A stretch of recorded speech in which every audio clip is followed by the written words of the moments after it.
I get stopped in the street like almost every day now by someone. They pull over in their car and they go, dude, I was depressed 3 months ago. Now I'm happy because my knees don't hurt. So that's what I do. And again, most people buy into this narrative that maybe after 30 or 40 or 50, you shouldn't expect to have non-painful knees. You shouldn't expect to have a non-painful lower back. And then people just talk themselves out of so many things that could give them so much longevity. Subconsciously, people make decisions to avoid or quit certain body movements because of this pain, right? And so we don't even know that we consciously stopped running, swimming, playing with our kids. We might have just, preferred to watch Netflix more and more. We come to think of pain, like I was educated to think of pain as something that you try to figure out how to mask that pain. You think, okay, what's wrong with me? Maybe it's genetic or this or that. Of course, these are factors, but your body's giving you a signal with that pain. So I look at pain way different now. I look at pain as an opportunity. So how crazy would this sound? I wish my body was full of pain. Wait a second, why? Because I've got over a 40-inch vertical jump. If I still had pain, that would mean I could probably get a 50-inch if I figured out why I have that pain. I see pain as an opportunity. Oh, you're doing this well and you have shin splints? Oh my gosh. You could achieve so much more if you actually figured out and handled the shin splints. So I think of pain, it's a communication your body's sending you. Are you telling your body to shut up, or are you gonna take that communication and figure it out?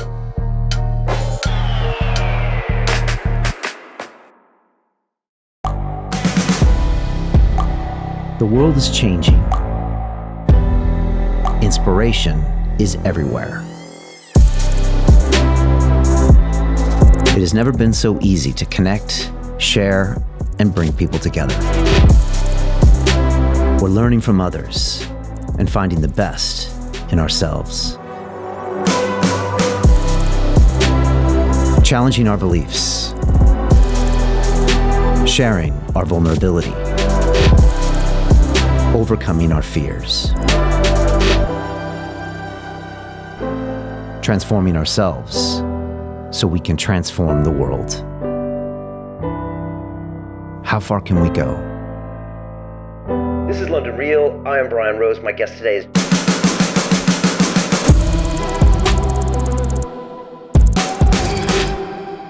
This is London Real. I am Brian Rose. My guest today is Ben Patrick, AKA the Knees Over Toes Guy, the elite American sporting coach who has transformed the lives of thousands of professional and amateur athletes. Your revolutionary Knees Over Toes method uses training protocols throughout the full range of motion to strengthen each muscle and support the core joints. After personally suffering from 10 years of knee pain and undergoing multiple surgeries, you use this same protocol to transform your 19-inch vertical jump into 42 inches, enough to easily slam dunk a basketball, all while being pain-free. As founder of the Athletic Truth Group, you've dedicated your life to helping others with the aim of saving as many people from surgery as possible while enabling them to realize their true physical potential. Ben, welcome to London Real. Hey, I'm super grateful to be here. I'm going to make sure that this is the best podcast I've done and that it's the simplest so that everyone who listens to it knows exactly what to do by the end. Fantastic. I love it. And for everybody, just stay tuned, because when we're done having a conversation here and talking about the intellectual property, Ben's actually been generous enough to say he's going to step out to your now famous sunny outdoor gym, and he's going to walk through some 4 basic protocols. So stay tuned for that. This is going to be an epic episode. And Ben, it's fascinating because the more I've been talking to people that you were going to be on the show, the more I realize, Ben, that everybody has knee pain. And it restricts them from doing all sorts of things in their life. And so many people have just resigned themselves that I can't run, I can't ski, I can't pick my kid up, I can't this. It's this narrative in our head, I have lower back pain, where we just almost resign ourselves to no longer be human. And here's this guy, you, coming out, showing us these crazy vertical jumps with these protocols that look simple, and telling us that we can get our knees back and our lives back. It's amazing to see, and I want to go into detail today. And Ben, you've been blowing up this past year. I think there's a rule in marketing. It's called the rule of 7. I don't know if you heard of this, but it says a prospect needs to hear a message 7 times before they take action.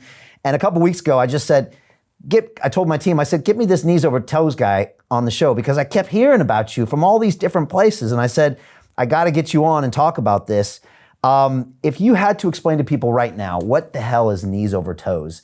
How do you succinctly explain what you're all about? Succinctly, short term, it looked like a really good idea for people with knee pain to just avoid putting pressure on the knees. That's also a death sentence long term for your knees. Succinctly, that's what I do. So we've had two different fields evolving, fitness and medicine. They've both been evolving, but two independently. So seemed like a good idea to avoid the knees, maybe get surgeries for the knees, anti-inflammatory drugs, all kind. Actually, there's a lot we can do really simply to strengthen our knees. Your tendons, these things can actually grow and develop and strengthen.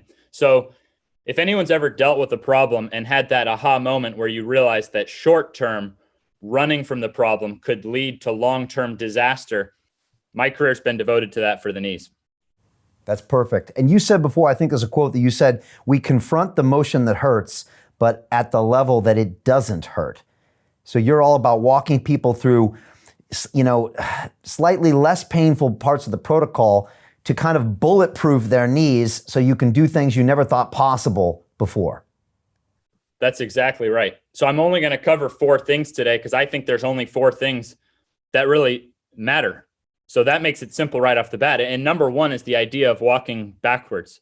So I was always told, don't let your knees over your toes. Don't let your knees over your toes. There's not actually science to substantiate that. It just seemed like a good idea. Oh, there's pressure on your knee when it goes over your toes. That would mean you can't walk downstairs. That would mean you can't walk backwards. For anyone who has a mirror nearby, stand sideways, look at yourself in the mirror. Then go like you're going to take 1 step backwards. Backward walking is just knees over toes.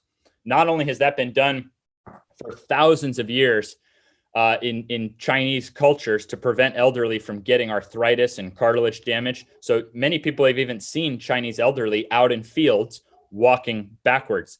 Even in American studies, it showed that walking backwards was alone an effective screening process for falling in elderly, which is one of the leading causes of death and hospitalization, meaning the better you are with your knees over your toes, the more protected you are. But that's one of 4 points. And that breaks down into a lot of levels. So for athletes, I'm strapping them up to sleds and seeing, okay, which athlete start the clock for 5 minutes? Which athlete is going to be able to drag that sled farther in 5 minutes? That's just a test of knees over toes. Super safe, low impact, best workout of your life. Cardio, you're even pushing through your toes. Think about flat-footed training. That's not normal either. So by doing knees over toes, we've also found we unlock the door to not having foot pains, Achilles pain, shin splints, because we're having to strengthen through the foot. So that's an example from walking backwards for elderly. 10 minutes is a great workout for elderly. Walk backwards for 10 minutes. Do it somewhere that's totally safe. For athletes, set a 5-minute clock and see how far you can drag a sled backwards. There's no exact weight because different surfaces vary in friction. And I try to live like a non-athlete, like a regular person. So for a regular gym goer, go in, get on the treadmill, don't turn it on, turn around, stick your butt against the handle, and spin the wheel backwards. Thousands of people have gotten knee pain relief who had tried all kinds of, PRP injections, literally from just spinning a turned off treadmill backwards. That's why I'm knees over toes guy, because it was like I was helping myself and so many others. I hated social media, but I knew I had to get the word out. So I went, I don't give a shit if I accomplish anything else. If people understand knees over toes, my career's a success. So I did that 3 years ago. I made knees over toes guy. And it's so simple, yet so effective. And again, people can watch a bunch of the videos on your Instagram, on your YouTube channel. You can see the backward walks on the treadmill. I haven't tried that yet, but I've gone through a bunch of protocols and we'll talk about them today.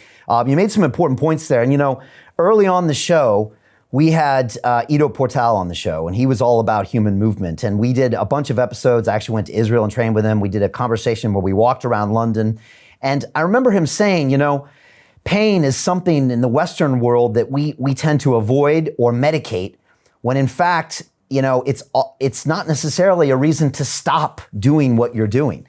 And so many things I've done when I've tried different things, whether hanging on the rings or breakdancing, which I started doing years ago. I mean, I did feel some pain and some things hurt. I actually think I was bulletproof in my knees without knowing it, but I'll ask you about that later.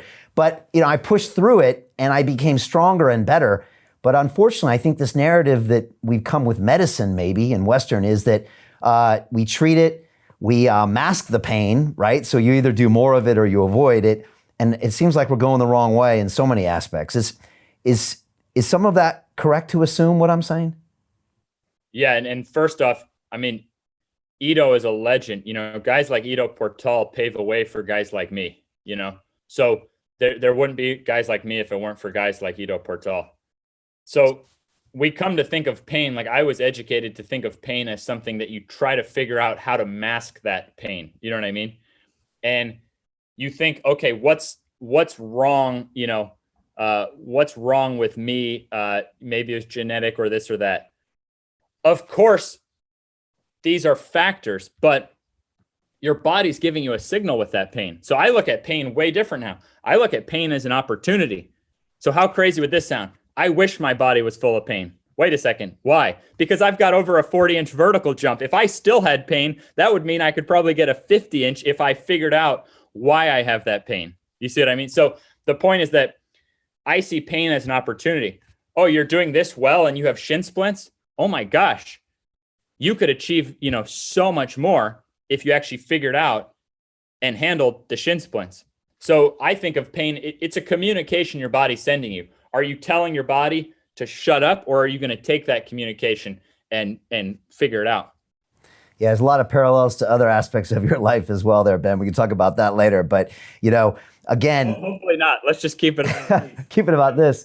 But, honestly, like so many things in life, they're giving you the indicator with pain. You can be with the pain and learn from it, or you can run away from it. But like you said, you can pay me now or pay me later. A lot of people go on this pay me later scenario, which means... maybe you're not getting the most out of your body, you're pushing things way down the line. And again, most people buy into this narrative that maybe after 30 or 40 or 50, you shouldn't expect to have non-painful knees. You shouldn't expect to have a non-painful lower back. And then people just talk themselves out of so many things that could give them so much longevity. And back to just Ito, Ito is a legend. And it was amazing to be with him at the time, and he really was a pioneer in everything that he was doing. And it's nice to see other people, picking up that torch and going further with it. And you bring your own intellectual property, your own story to this. You really blew up over the past year, Ben. And I'm curious as to why you think you have. I know there was a bunch of interesting factors, like you had to shut your gym down from COVID. You went online. You've also got a crazy vertical jump yourself and are slam dunking. You've also got some impressive professional clients that you train, I think, in the NBA. And then also you're online. I mean, can you explain why you become so popular so quickly? Yeah, I mean, I try to base it. I think there's different ways to gain popularity and different ways to gain money. And I just equate it to value. So either it's real value or you're swindling someone into thinking they're getting value. But either way, it is value. And so, I think of it, my phone's off, but what does it say at the top of my notes every day is, how do I bring the most value today? Not what time of day do I post? What hashtag do I do? What blah, blah, blah.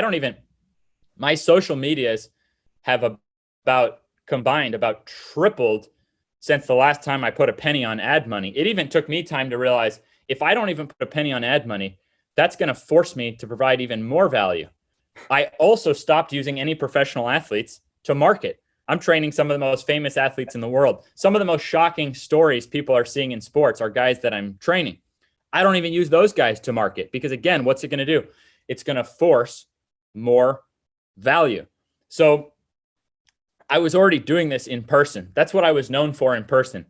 I'm a complete psychopath. I've taken, in the last 3 years, I took like half a day off when my kid was born. I don't know how to take a day off. I don't think I'm capable of taking a day off. In person, it was the same way. Going online was the best thing that happened to me because I had a baby. And otherwise, I don't know how I would have been a functioning dad, to be honest.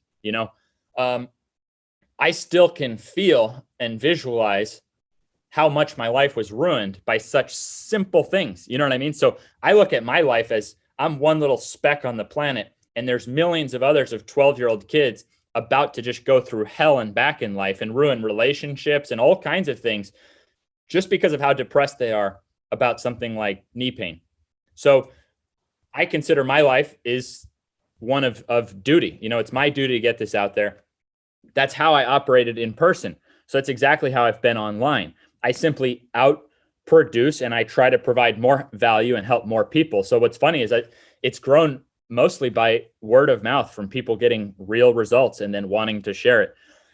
I get stopped in the street like almost every day now by someone. They pull over in their car and they go, dude, I was depressed 3 months ago. Now I'm happy because my knees don't hurt, So that's what I do, but I think that's why it's blown up. Joe Rogan mentioned me on his podcast. That's cool. I'm grateful for that. You're giving me this opportunity. Extremely grateful for that. But these don't exist unless I'm actually prioritizing just helping people with value. You know what I mean? So I don't stress probably what most people would stress if they're trying to grow. I don't give a shit about my following or anything else. I could start over tomorrow with 0 followers. It wouldn't change my mood at all.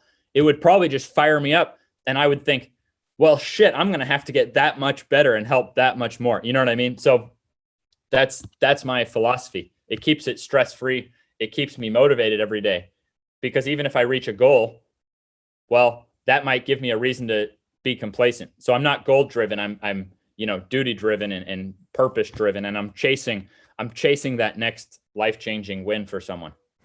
Yeah, you said you're a psychopath, Ben, and I think I agree. And it's almost like you're scratching your own itch. You're doing this for you. You use these protocols on yourself to bulletproof yourself and get you back to be able to doing what you love, which is play basketball. I heard you say one time that you'd be okay going to prison for 20 years as long as they had a basketball court. So, and you could see it when I listen to you talk to people about your IP, you get into this weird tunnel where you're almost somewhere on the autistic spectrum, man. You go there and it feels like you could talk about this stuff for 72 hours straight, without any help. And that comes out in your videos. You're really into this, you're obsessed with it, you've thought about it, and I can tell you're trying to better communicate it. You're constantly struggling with innovative ways of communicating your IP. Am I seeing this right? Yeah, exactly. How do I get what's in my head into someone else's head? You know what I mean? Right. And that is where I personally believe the closer we get to the truth, the simpler it gets. I believe we should be able to explain things quickly and simply. So I feel like each time I'm a little better and a little more capable. So like today, when we're done, I think I'll be able to show 4 things that probably compared to any previous time I've put it across, more people will be like, oh, wow, that makes sense. I got this now. Now I can go forth in life with that knowledge. Okay. All right. Let's talk a little bit about this knees over toes protocol. Like you said, I remember, I think, being trained in the gym with my personal trainers over the last 20 years. And I'm sure they told me to squat probably without my knees over toes because everyone knows that's bad. And how many other myths were propagated in a place before there was YouTube and social media and people like Ito and people like you and people like Charles Poliquin, who you trained with, who was a guest here on London Real back in 2018, who actually Ito used to quote his name before I had even heard of Charles back in the day. And Charles unwittingly became part of my movie Iron Mind. At the time I was training for an Ironman triathlon and I was doing it on a plant-based diet. And Charles had nothing good to say about that and basically said, I've trained, like, how many Olympians did he train? Like hundreds or something? And I counted 286 Olympic medalists. It's like by far the most in history. Yeah, I remember reading that on his intro and I said, that just doesn't even sound right. It was so big. And Charles actually kind of played the bad guy in the movie, the anti-vegan guy. And it was a great part. We dedicated the movie to him and his passing. And I was so sorry to see him go. And I know you trained with him. So maybe you can talk a little bit about what it was like to train with Charles, what it was and where you got some of these ideas before. I know you've shown pictures of some of these old pictures of strong men where they're holding these kind of like kettlebell looking things behind their back and doing this knees over toes training. And maybe you can talk, because I know Charles had said to you early on how not only should you, but you had to move your knees over your toes when you squatted. So I don't know, maybe fill us in on a little bit of the background, Charles, training with him, and then how some of these ideas started bubbling up in your head. Yeah, I mean, it started with Charles. Now, like you said, I've always been crazy passionate one way or another, and I wanted to be a basketball player. And I didn't have the height for it, didn't have the genetics for it. Then from 12 to 18, chronic knee pain, surgical alterations. So when I finished high school, when in America you're supposed to get like a college scholarship, I didn't have any basketball recruitment. And I mean, in theory, I should have just like gone into a different field. Somehow in my mind, I still thought I was going to make the NBA, right? So I was this delusional guy, but I wasn't delusional about how good I knew I needed to be. I knew where I was at. There's a difference. You know what I mean? There's a difference between having a big goal, but actually knowing what it'll take to get there. So I started to realize that if I didn't figure out how to bulletproof my knees, that was just going to never happen. And I got to rock bottom to a point where it wasn't even like, it was like, if I could just figure out how to bulletproof my knees to play basketball without pain, then I could just be a happy person. You know, like that was my hobby, even if it means just once a week on the weekend. You know, like I'm looking forward to life going, you know, I'm turning 30 this month. My kid is 9 months old. I'm just happy knowing that as he grows up, I'm going to be able to play basketball with him. You know what I mean? So it got to that kind of level. So then I put aside all the other stuff, and my whole life mission was, how do I bulletproof the knees? And really the first thing, because I was so bad off and I'd already tried every common thing that someone would be told. Charles said, the athlete whose knee can go farthest and strongest over the toes is the most protected. So a light bulb went off. I immediately knew that was true. Now, how do I get there, right? So if someone just tried to do that, they might, you know, maybe they would get hurt in the process. You see what I mean? So I saw that, I heard that. Now, as you know, Charles was older. There wasn't exactly like, it's not like he had videos of the stuff I'm talking about. It was mostly written, right? Written. And there was a guy named Keegan Smith, and a student of Charles. So Keegan had some videos, and I'm watching this intentional knees over toes training. And so really my best blessing was that one of my knees has partially artificial kneecap, replaced meniscus, quad tendon repair. So that means if you look at the knee, it has surgical alteration above the knee, in the kneecap, and below the knee. That's kind of that's a tough trifecta when each below the knee, in the knee, above the knee. But then the other side, I was too depressed to even get surgeries on the other side. I didn't care if I had a limp the rest of my life. So the other side had worse tears, a bunch of different tears. So because of this terrible difference, and not just trying to get through life, but trying to play basketball, getting the clues from Charles, observing Keegan, and then trying to apply it to my own horrible body. Then once I started getting results for myself, what happens? More people want help. 60-year-olds, 70-year-olds, 80-year-olds, 90-year-olds, you know, like, so then I had to just regress more and more and more until I realized that every human motion's on a scale. It's not I can't do or I can do. You can do anything on some level. So that was a totally eye-opening moment, that everything is on a scale. And so that's what I do now. And yeah, it got me, I ended up getting college scholarships. I was the Florida Scholar Athlete of the Year. I've been 10 years of competing like crazy in basketball without ever having to miss a game, let alone a practice, because of my knees. So I've lived it now, helped tons of other people. But it was that clue from Charles that was so on the other end. It wasn't like, well, your knees can go over your toes a little. No, it was like the athlete whose knee can go farthest and strongest over the toes is the most protected. So it gave me, that's what created this explosion for me. And honestly, I've never looked back. And I was able to study in person with Charles before he passed away. So I was very fortunate because of Charles and Keegan Smith. You know, you could see if it weren't for Charles, I'd be working commercial real estate with my parents. Isn't that amazing how one poignantly put sentence from a man or a woman with extreme conviction can literally change the course of history? Like, isn't that incredible? Changed my life. Right. It's changing pro athletes' lives. It's changing elderly's lives because of that one statement. Changed my life. What was it like to be around Charles? He's pretty intense, huh? He's the most intense person I've ever been around. And I could see why, because you see how I channel this into passion. But for him, now imagine I'm lucky. I get to be in the social media age. I get to have people getting that instant feedback that it's working, blah, blah, blah. In his age, things couldn't spread that fast. Can you imagine how much internal frustration that must have been for him? I can't even fathom how much frustration that had to have been for him. So I got off lucky by comparison. He really had to sacrifice for everyone by sticking to his convictions. You know what I mean? And as you mentioned, there is case precedence if we go back and back. When fitness was kind of new, people didn't know any better, so they just used the body's ranges. There was no concept of don't do anything. You know what I mean? And this actually worked really well. And I don't want to even get too political. I wasn't there, but it does appear like they were getting tons of results for military coming back from the war with broken down bodies, fixing them naturally.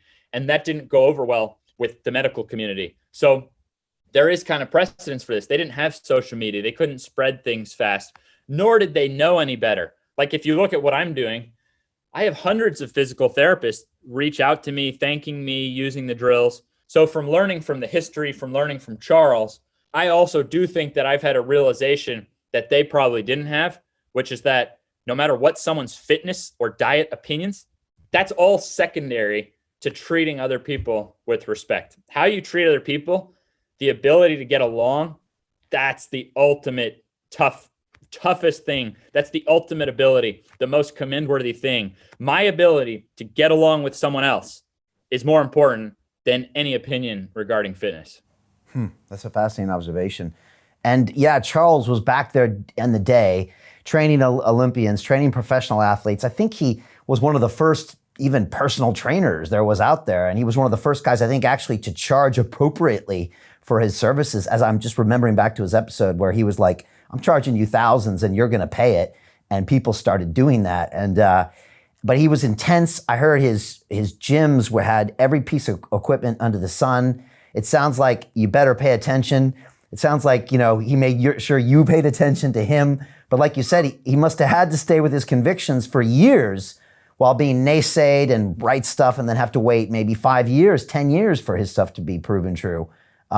Is that what you remember about Charles? Yeah, I mean, he was a perfectionist and a genius, and his job usually was to make Olympic champions, and that requires perfection. For me, I just want to play my sport without my knees hurting. That doesn't require perfection at all. So I'm like I'm Charles Poliquin in my yard, figuring out how anyone in the world can afford to do this. You see the difference? So when I was 12 and my knees started killing me, I couldn't have afforded Charles Poliquin. You see what I mean? But I could have afforded kneesovertoesguy. So I think if we all in business think about what did we need at our worst? How can we be of service or duty to what's truest to us? It kind of makes it simple. And in his case, he was an Olympic coach. In my case, I'm trying to help dads, moms. I'm trying to help regular people. I'm trying to help people in pain. I'm trying to help kids. The money can't stop people from doing it. So funny enough, though, from all that, I actually would still take the simple approach. Like if you look at some of the athletic abilities I'm getting now, I'm actually exceeding, no offense, some of the stuff that Charles was doing. So I actually think that more world records could be broken with an even simpler approach. But that's my philosophy. We're all entitled to our philosophies. And I almost think you get to a certain point where you understand a subject so well that you realize that it's actually the simplest basic things that you can go even farther than if you were to get more complex. But it takes someone like Charles living the whole way through and someone like me going the whole way through and being able to just work it up and down to break out, okay, what actually matters. And I'll show you that stuff at the end. Yeah, it's funny you say. I think Ido said something similar to me when he first trained me at one of his first 2-day clinics, where he said, look, a lot of people have a tendency to kind of just blast out all of their knowledge of the anatomy and all these pieces, but the real hard job is to try to simplify it into one simple thing to explain it to them. So where they grasp it, they communicate it, obviously, and then they embrace it. Otherwise, there's no point.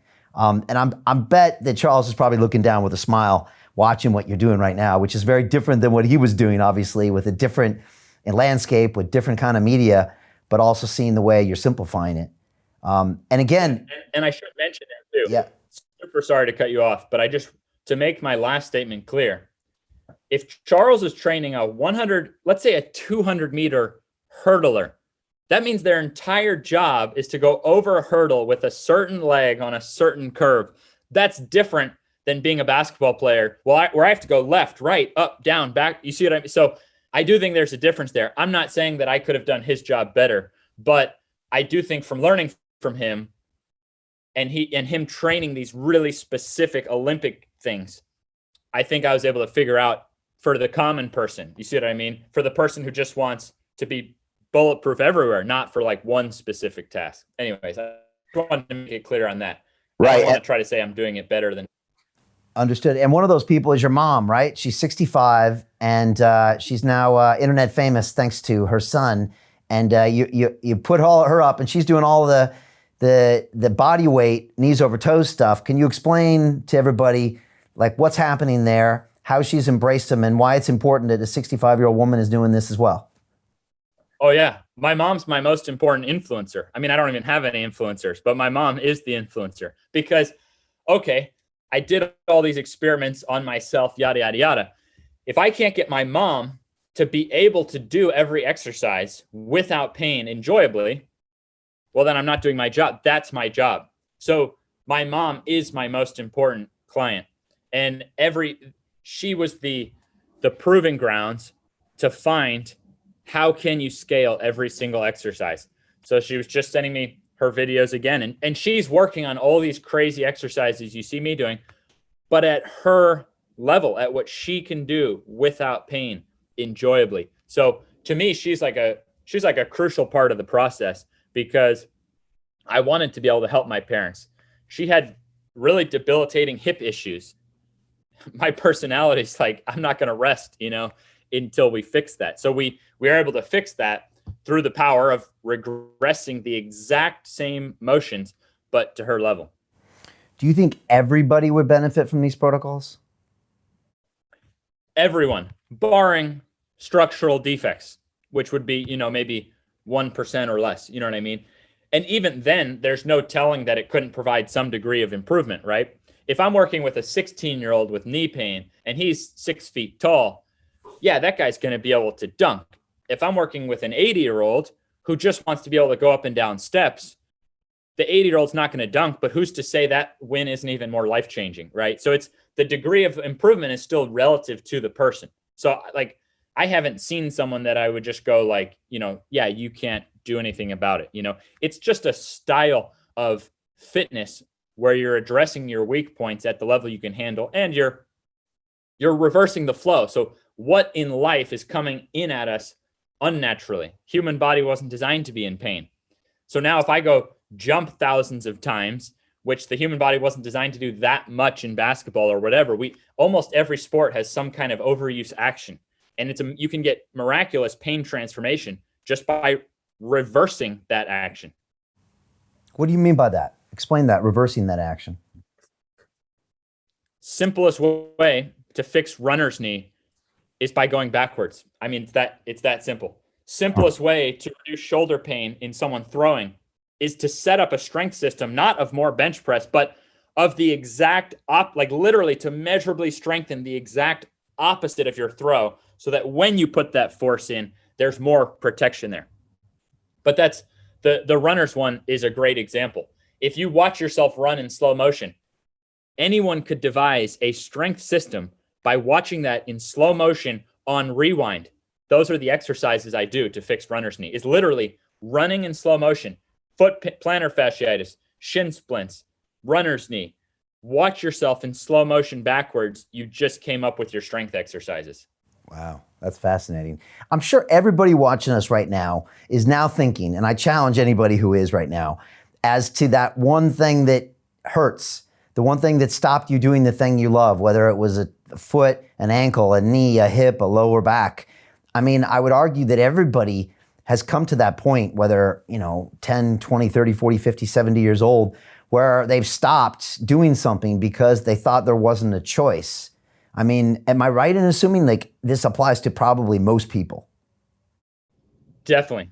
I would say the majority of people had some kind of physical pain that caused them to stop doing or lessen how much or how intensely they could do some action, whether it's a pro player having to retire because they can't move like they want to be able to move, or whether it's someone just having to give up their sport or stop squatting down to play with their kids. And in every case, you could at least improve it by getting stronger in the reverse of what hurts. So I just feel like that has to be fundamental knowledge, not to run from pain, to use that to signal where you could make an improvement, and then to get stronger, in the reverse of what's hurting.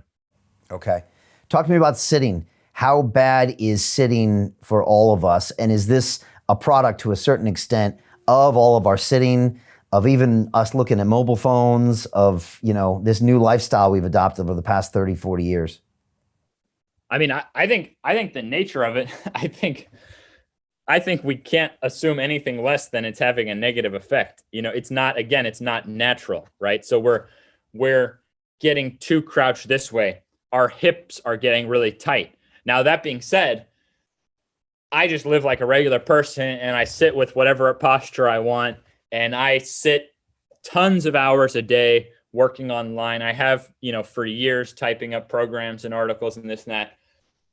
But I'll show you at the end, like I can still do like a front splits cold, meaning like I have elite hip flexor length and stuff like that. So I think you can still live like a regular person as long as you balance that out and you train. So like even my upper body system is almost like just meant to reverse the gravity of too much sitting and too much time on our phones. So yeah, I don't think we can ignore anything that's deviating from what's natural. We're going to have to reverse that out. Okay, good. And we're going to show some of these protocols. I started doing some of your split squat, or I don't know what you call it, with that you bend the front knee and you extend the back one and you try to get your hamstring to touch your calf with your knee over your toe. That's like your basic maneuver, right? That's my favorite exercise. It takes some detailed coaching because there's a lot going on at once. But that would almost be like the ultimate exercise to balance out everything that's messing up our hips and knees and ankles. It's like the exact opposite of, every imbalance we're getting in our legs. And I'll definitely show that one. Okay, good. That's fascinating. I want to hear about that. I started, funny enough, breakdancing about 5 years ago. I actually trained with Ido. I'd gone to Israel with him. I was doing lizard walks and all this crazy stuff with Ido. He was teaching me all things about my body. I'd never really been an athlete, but I had done some things, martial arts and stuff like that. And then I was doing a lizard walk on the ground one day in the gym. And by the way, Ido told me, if you haven't been kicked out of your gym, you're doing something wrong. So, he's all about doing weird stuff anyway. So I was doing a lizard walk down like by the treadmill bank. And I was down there and I had a flashback to some kids that used to breakdance when I grew up in San Diego. And I started taking on this art and learning it. But I remember, Ben, this first year, my knees really hurt. My fingers hurt a lot because you're supporting a lot of weight on your fingers. And but also my ankles were off the ground, so you're on your toes a lot in a squat position and all these things. But I feel like I went through a bunch of your protocols without knowing it, because over a year or two, it got to where everything was much easier and much flowing. And now I could do some crazy stuff that when I post it, people don't even think it's real, but it's because I've been doing it every day and pushing through the pain threshold for, I guess, now years. But I wouldn't be surprised if I'm accidentally going through some of your protocols. I'm sure that you did. And these human bodies are fragile relative to plenty of other things in the world, but they do adapt. So if we don't kill ourselves off in the process, we can adapt and become more resilient. So like what you did, maybe for one person, they do that and they wind up more bulletproof. Maybe for another person, they tear something. You see it? So that's why, like I said, the first thing we opened up with I said there's just like 4 important things. And one of them is just like walking backwards. Like breakdancing would be like one of those other 4 points, you know what I mean? Of like a full knee bend. So as a more fragile person, some of those things were like too much for me, and they could be too much for others. But there's no telling that if someone had the mental fortitude to push through it, they might be able to do so. Obviously, if you had a breakdancing coach and me we could have figured out the right formula that it wouldn't have had to hurt in the process. And you probably would have actually gotten bulletproof even faster because you have the stimulus you're putting in, but you also have the breakdown. And so a tendon is something that connects a muscle to your bone. And the tendon doesn't get as much blood as the muscle. So it takes longer to recover. So even if you tried to breakdance every day, maybe the muscles would actually be getting stronger, but your tendons would be playing catch up. So that's my only point. Like, for example, I only train my knee tendons and Achilles tendons 3 days a week, and everyone will see my stuff. Can I do that every day? You could, but why? Why not? Why not every other day? Why not give it you see what I mean? So it's all just degrees of how much are you stimulating it to adapt.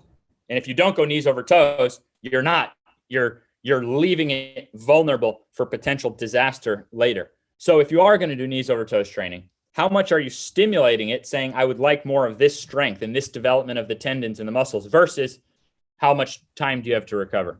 So yeah, I think you did it, and you're probably a person with exceptional mental toughness.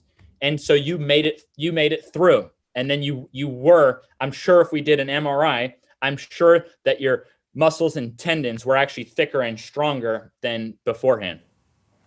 Yeah, I wouldn't let it go. So I just kept going back. And also it's fun, and it's also, you're learning a skill at the same time. So probably like basketball is for you. For me, I was like, this is fun, and I want to get this one move, and I enjoy it, and I don't want to quit. So I think I did push through some of that and probably unlocked all of this physical ability I didn't even know I had. And that's the thing, I guess, we're not talking about, Ben, is that subconsciously people make decisions to avoid or quit certain pleasurable body movements because of this pain, right? And so we don't even know that we consciously stopped running, swimming, playing with our kids. We might have just, preferred to watch Netflix more and more. And that's a real issue, right? Absolutely. I mean, what's our purpose here in this planet? Is it to get through life completely unscathed? You know what I mean? Like, so I would take, like, for me, no offense, you probably have a lot of really smart business people watching, no offense, but I would take the ability to dunk over any car in the world and any multitude of the cars. To continue watching the rest of the episode for free, visit our website londonreal.tv or click the link in the description below.